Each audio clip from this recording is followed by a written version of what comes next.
Para hacer democracia, se requiere estar bien informados. La Urna, programa del Instituto Electoral de Coahuila. Los temas democrático-electorales al alcance de la ciudadanía. Hola, ¿qué tal? Bienvenidos a su programa La Urna. Como siempre, les saludamos con mucho gusto y le queremos invitar a que se quede con nosotros en esta producción del Instituto Electoral de Coahuila. En esta ocasión, la consejera electoral Carla Verónica Félix Neira nos presenta una interesante charla. Vamos con usted, consejera. Protagonistas de la vida democrática de Coahuila y de México en comunicación directa con usted. La entrevista.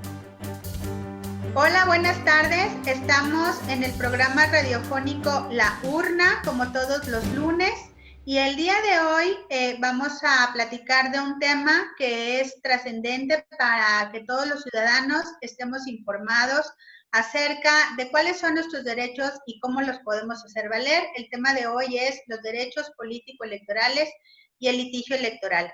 Para platicar de este interesante tema nos acompaña el maestro Rafael Elizondo Gasperín, a quien me voy a permitir presentar.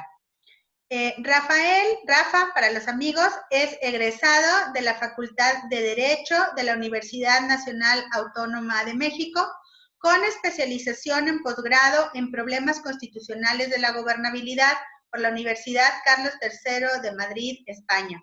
Maestría en formación docente en el Instituto Nacional de Estudios Superiores en Educación por Competencias y cuenta con más de 25 años de experiencia en materia electoral, en donde ha desempeñado diversos cargos públicos. Es especialista invitado en misiones de observación electoral de la Organización de Estados Americanos y actualmente es director general de Electorum Consultores, firma de especialistas en temas político-electorales. Asimismo, es integrante del claustro de docentes especializados en Derecho Electoral y Constitucional en la Facultad de Derecho de la UNAM, así como en la Maestría de Derecho Electoral de la Escuela Judicial Electoral del Tribunal Electoral del Poder Judicial de la Federación. Autor del libro Violencia Política contra la Mujer, una realidad en México, y además ha escrito diversos artículos en revistas especializadas en materia electoral. Bienvenido, Rafa, muchas gracias por acompañarnos. Para empezar con este tema, bueno, pues a mí me gustaría comentar un poco que pues en otras materias o en otros ámbitos de nuestra vida tenemos nosotros como una información general, ¿no? De qué podemos hacer en el caso de que, no sé, bueno, pues alguien nos detenga, por ejemplo, sin una orden de aprehensión, etcétera. Pues sabemos que hay un método, un medio para salvaguardar nuestros derechos de las actuaciones de las autoridades, como es, por ejemplo, el juicio de amparo. Sin embargo, en materia electoral, creo yo que no es tan conocido por la mayor o todos los ciudadanos cuáles son los derechos que tenemos como ciudadanos, de nuestros derechos político-electorales y cómo hacerlos valer, y por eso el tema de este programa. Para empezar, Rafa, yo te preguntaría, para toda nuestra audiencia, ¿cuáles son los principales derechos que tenemos como ciudadanos mexicanos? Claro que sí, estimada Carla. Pues primero, muchas gracias a ti, a la invitación, a todo tu auditorio. Es para mí un honor poder estar aquí y poder compartir con ustedes este programa, que además se me hace sumamente útil e importante, sensible, que existe esta interacción y que existe esta posibilidad de acercarnos a todas y a todos, ¿no? Mira, los derechos político-electorales sí es muy importante partir de la idea de que los derechos son personales, son de cada quien. Tus derechos son tuyos, mis derechos son míos. O sea, cada quien tenemos nuestros derechos y tenemos total libertad para ejercerlos y nadie nos puede exigir ejercerlos o nadie nos puede obstaculizar indebidamente el ejercicio de nuestros derechos. Entonces, si partimos de esa idea de que nuestros derechos son nuestros y tenemos esa capacidad para poderlos ejercer y que la forma de poderlos ejercer siempre tiene que ser un acto unilateral de voluntad, tengo que ser yo el que decido ejercerlo, nadie me puede obligar ni nadie me puede impedir. Tenemos que entenderlos como precisamente todos esos derechos que están relacionados en principio con las elecciones, ¿no? O sea, mi derecho a votar, mi derecho a ser votado, mi derecho a asociarme libremente, a participar de forma pacífica en los asuntos de mi país, mi derecho de afiliación, de pertenecer a un partido político, ¿no? Mi derecho de ser simpatizante de alguna fuerza política o no, ¿verdad? Y también hay una serie de derechos humanos que están relacionados con esos derechos políticos que también están vinculados y protegidos por las autoridades, incluso electorales. Mi derecho de petición, mi derecho de información, mi derecho de libertad de expresión, ¿verdad? Mi derecho de igualdad y de no discriminación, mi derecho en el caso de las mujeres, de una vida libre de violencia. Entonces, es muy importante que todos conozcamos cuáles son estos derechos y saber que si somos ciudadanos y ciudadanas mexicanos los tenemos, ¿no? Y que si tenemos nuestras cualidades y aptitudes, si tenemos, por ejemplo, nuestra credencial de elector, estamos inscritos en el padrón electoral y tenemos esas características, bueno, pues podemos ejercer libremente nuestros derechos. Entonces, los derechos político-electorales, te digo, no solo se agotan con el ir el día de la elección y votar, sino que están relacionados con todo esto, precisamente yo puedo pedir información al respecto y será parte de mis derechos político-electorales. Mi derecho de petición está vinculado, ¿no? Yo puedo asociarme, en general son estos los derechos político-electorales que tenemos cada una de nosotros y de nosotros, ¿no? Muchas gracias, Rafa. Pues bien, como lo comentas, creo que es muy importante hacer hincapié en este punto, ¿no? Que nuestros derechos políticos no se agotan en el derecho a votar o a ser votado, sino que hay otros derechos que están relacionados con estos y que nos ayudan a ejercer, digamos, este derecho que es como el más conocido, el principal, por decirlo de alguna manera, y que tienen que ver con acceder a la información, por ejemplo, de lo que hacen nuestros partidos políticos, de cómo ejercen sus recursos, a poder expresarnos qué es lo que pensamos y lo que opinamos, ¿no? De nuestros actores políticos, y bueno, una serie de otros derechos que están relacionados con estos. Rafa, en tu experiencia, yo te preguntaría, digo, como abogado electoral, yo te preguntaría, ¿cuáles son aquellos derechos que más dan lugar, que más se vulneran o que más dan lugar a que las personas pudieran acudir a los tribunales a hacerlos valer? Mira, desde nuestra experiencia, los derechos político-electorales que más hemos visto que se vulneran y que tienen como más grado es más frecuente son los derechos de igualdad, de no discriminación y sobre todo en el caso de las mujeres de una vida libre de violencia. Entonces, a ver, como tú decías, los derechos político-electorales no se agotan con votar y ser votado. Por ejemplo, todas aquellas personas que pretenden además ser candidatas, candidatos, ¿verdad? O que ya son candidatas y candidatos que están contendiendo por un cargo, desde nuestra experiencia, donde más frecuencia y obstáculos hay, es precisamente en esa igualdad, en esa equidad.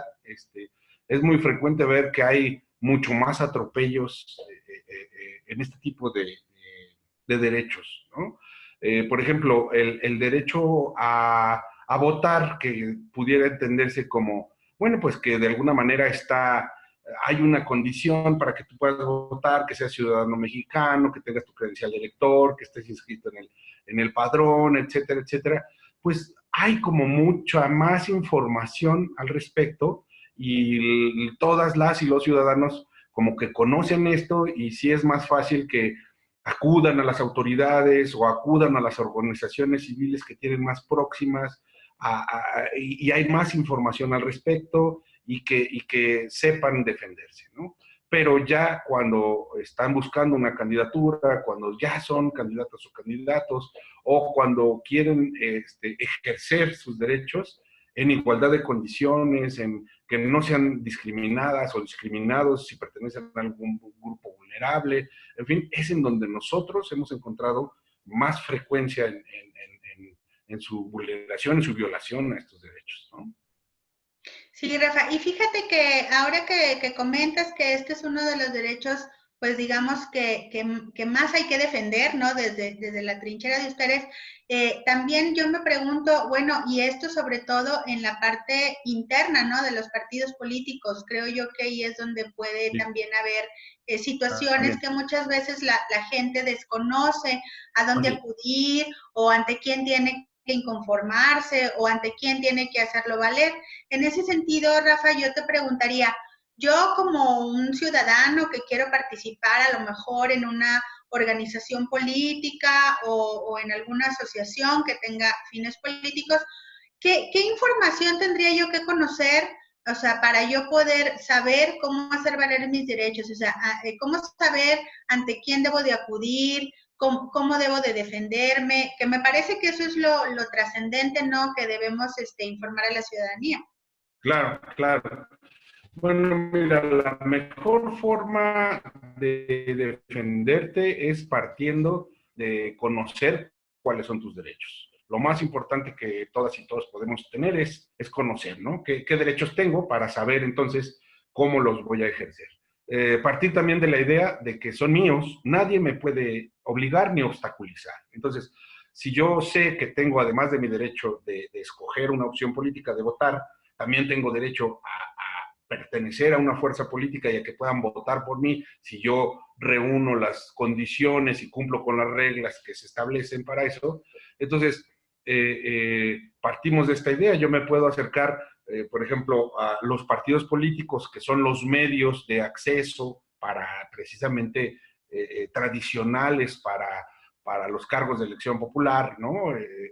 Que no son los únicos. Y ahora vemos también que hay candidaturas independientes y que hay, todo esto es conociendo en primer lugar que yo soy titular de esos derechos y que existen varias autoridades, sobre todo las electorales, los institutos, los tribunales, que su función es garantizar la vigencia de mis derechos, que si yo cumplo con los requisitos, me sujeto a las reglas y acudo a las instancias que corresponden, pues yo voy a tener siempre la posibilidad de poder exigir estos derechos, ¿no?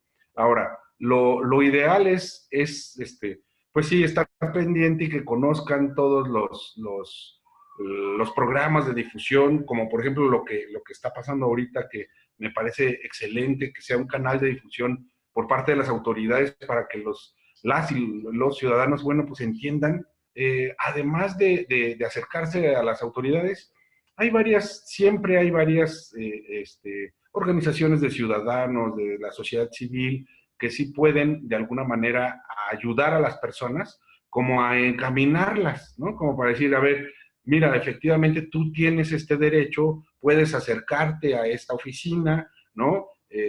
Puedes obtener información, puedes hacerlo valer, tienes que tener estas características, estos requisitos, en fin. Entonces, sí, lo importante es no quedarse con la duda, saber que tus derechos están vigentes, que las autoridades y todos estamos conscientes de que es nuestra responsabilidad social y colectiva el que ayudemos a las personas en orientarlas, canalizarlas, en explicarles, ¿no? Cuando menos de qué se trata. Y bueno, pues sí, mi recomendación sería que se acerquen a las autoridades electorales, que busquen ayuda, incluso la academia también puede ser un cauce como para que ayuden a la gente a entender, ¿no? Qué hacer, a quién acudir, en qué momento está. Lo interesante de los derechos político-electorales es que están como, los tiempos son como muy marcados, entonces sí es muy importante saber en qué etapa están, a quién acudir, cómo lo pueden hacer, si están dentro o fuera de un proceso, ¿no? Eso es importante. Muy bien, Rafa. Bueno, pues con esto iremos a un corte y en un momentito más regresamos. Estamos hablando de los derechos político-electorales y el litigio electoral.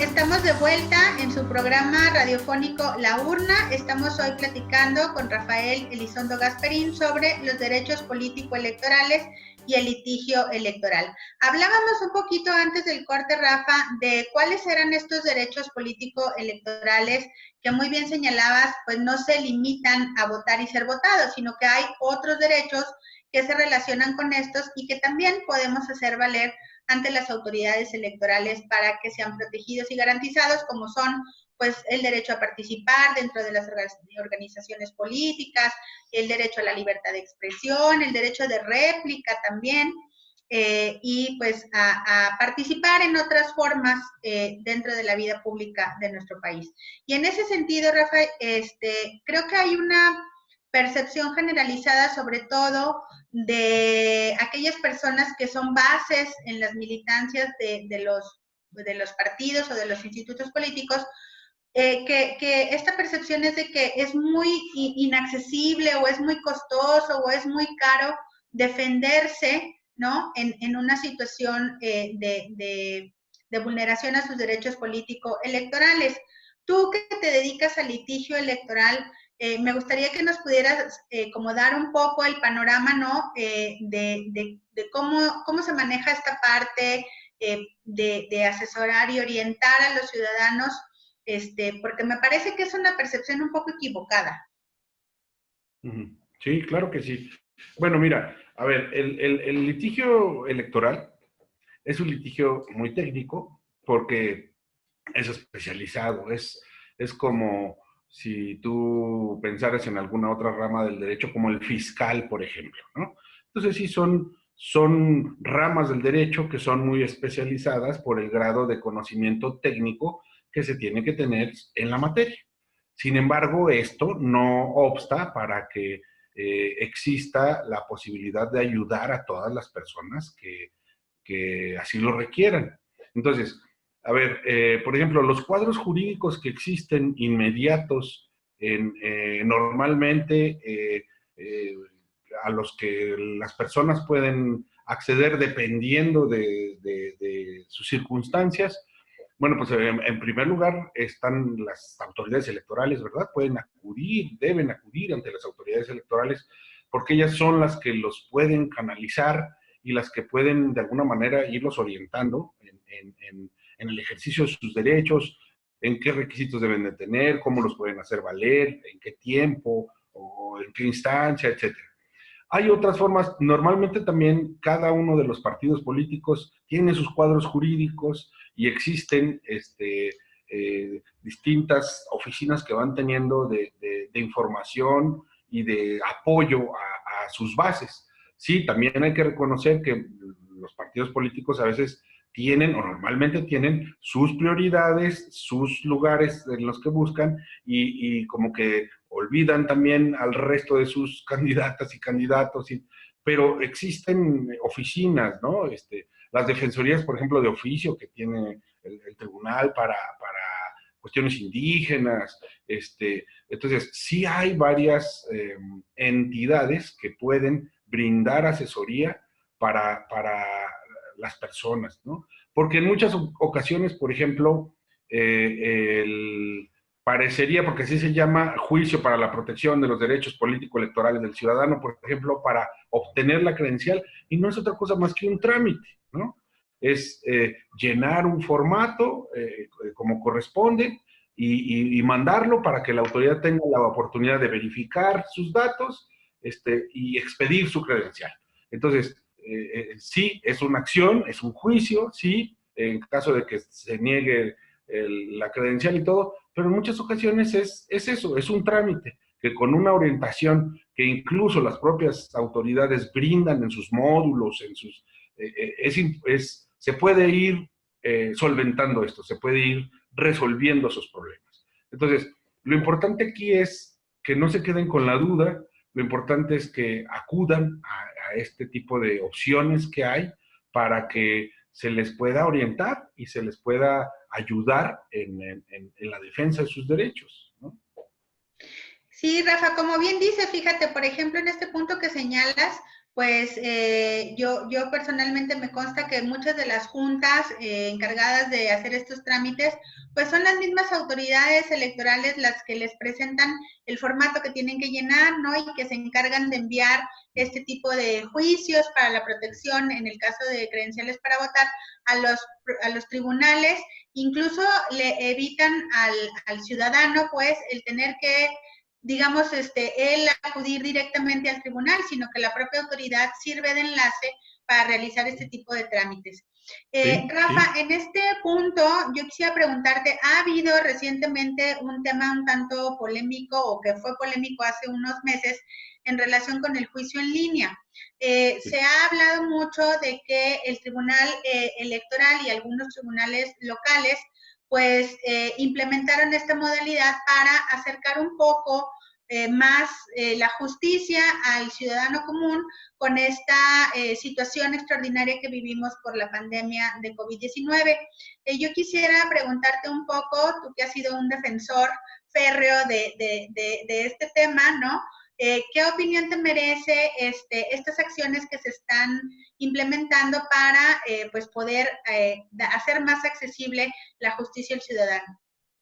Bueno, muy importantes, ¿no? Muy importantes, necesarias totalmente, porque efectivamente la contingencia sanitaria por COVID, pues a todos nos puso en un escenario que no nos esperábamos de hacinamiento, o sea, de estar encerrados y guardados en nuestras casas.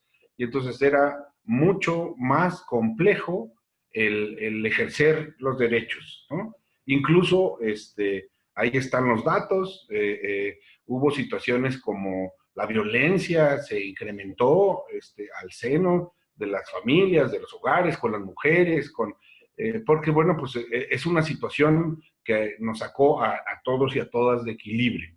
Entonces, el uso de la tecnología lo que busca es hacer más próximo y eficientar las funciones de las autoridades para que cumplan con su función y también que exista esta posibilidad de los ciudadanos de defenderse desde casa, de interactuar desde casa. Mi recomendación es, sí, efectivamente, tanto las autoridades federales como las locales, algunas, han desarrollado herramientas para que la gente pueda presentar sus juicios o sus trámites desde su computadora, desde su casa. Entonces, sí es muy importante ver cuáles son los requerimientos que se están pidiendo para cumplir con esto, ¿no? Y también todas las autoridades yo creo que están, y más ahora, obligadas a tener mucha sensibilidad para ir detectando pues donde no esté funcionando bien, porque efectivamente el Internet a lo mejor no puede llegar a todos los lugares, no tiene la misma fuerza, a lo mejor se necesita reforzar con campañas de difusión las diferencias entre qué requisitos son para presentar, por ejemplo, un juicio local, ¿verdad? Y qué requisitos son para uno federal, ¿no? Entonces, no perder de vista que los requisitos que establece la ley, como por ejemplo la firma, no es que se esté obviando o perdonando, no. Hay una forma de sustituirla, que es electrónicamente o con una formalidad, ¿no? Por ejemplo, los tribunales locales, con una llamada, con teléfono, con una persona que tiene fe pública, verifican que efectivamente sea la persona que está mandando esa documentación vía electrónica, certifican, ¿no? A nivel federal es distinto, se utiliza la firma electrónica que hay que tramitarla por la computadora, se necesitan datos biométricos, es decir, te piden una serie de datos, etcétera, etcétera, y tú obtienes tu FIREL, que se llama la firma electrónica, y entonces firmas. Lo importante es que se deben de cumplir los mismos requisitos que están establecidos en la ley, pero ahora tienes opciones para hacerlo electrónico. No quiere decir que no se cumplan, sino que simplemente se flexibiliza esto para tratar de ayudar a las personas. Entonces, sí, mi recomendación es buscar información, sí señalar cuáles son los obstáculos a los que nos estamos enfrentando para que también las autoridades tengan la oportunidad de ir corrigiendo errores o fallas que se puedan ir presentando, porque pues además lamentablemente esta situación de la contingencia y de la pandemia es indefinido, no tenemos una fecha cierta como para regresar totalmente a una normalidad, y tenemos que ir pensando en mejor entender estas opciones para seguir cumpliendo con nuestras funciones y haciendo valer nuestros derechos. Entonces aquí lo importante es que sepan las personas que siguen vigentes sus derechos y que siguen vigentes las formas para poderlos hacer valer y los medios para defenderlos. Bien, Rafa, pues me parece muy importante, sobre todo que la gente sepa que la pandemia, pues no puede ser una razón para que no se protejan nuestros derechos, ¿no? Que se están tomando las medidas al alcance de las instancias para que se les facilite el acceso a la justicia y que esto no implique poner en riesgo su salud, ¿no? Me parece muy importante que la gente tenga este dato. Y sobre todo, bueno, pues esperemos también que esta medida que ha sido extraordinaria, pues por la situación que estamos viviendo, pues en un futuro sirva para quedarse de manera permanente y que sea una manera más de facilitar el acceso a la justicia a todos los ciudadanos. Y finalmente, Rafa, para empezar a cerrar el programa, yo quisiera preguntarte, porque luego como que escuchamos, ¿no? Pues que hay este litigio estratégico y mucha gente como que no tiene mucha idea de a qué nos referimos y por qué es tan importante a veces dar seguimiento a estos, digamos, casos que pueden marcar una trascendencia o un paradigma distinto en la forma de aplicar e interpretar el derecho. Sí, claro que sí. Mira, el derecho estratégico como electoral, como yo lo veo, es entenderlo por sus resultados y por la trascendencia e impacto que va a tener en el derecho y en la forma de entender el derecho y de ejercerlo, ¿no? Porque todos los litigios tienen una estrategia, pero no todos los litigios son estratégicos. Entonces, el litigio estratégico es una herramienta. El litigio estratégico lo que busca es, más allá de las partes, de los que están en ese momento llevando el litigio, lo que resuelva va a generar un precedente importante que va a llevar a, por ejemplo, un cambio de criterio. Eso va a constituir una jurisprudencia, o incluso ese criterio va a servir para que se cambie la norma, se llene una laguna, se cree una nueva figura. Entonces, los litigios estratégicos en materia electoral son precisamente estos que están como dirigidos a ver que sus efectos tengan un cambio trascendental, un impacto mayor, más allá de los intereses de las partes, que sirvan para muchas más personas, ¿no? Un litigio estratégico, te digo, como herramienta, es el que ha servido para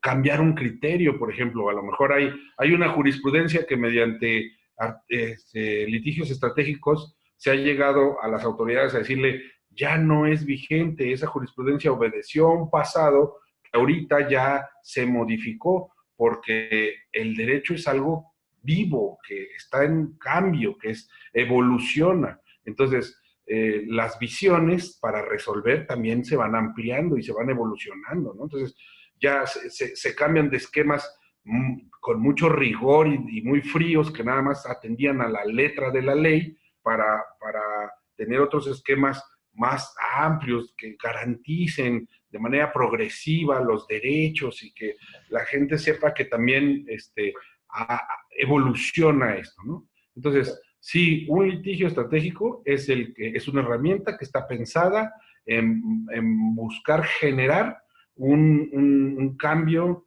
en el derecho, en la forma de verlo, resolverlo, que genera un precedente, que tiene un impacto mayor, ¿no? Generalizado, No obstante, son normas, el derecho electoral son normas de derecho público, todo.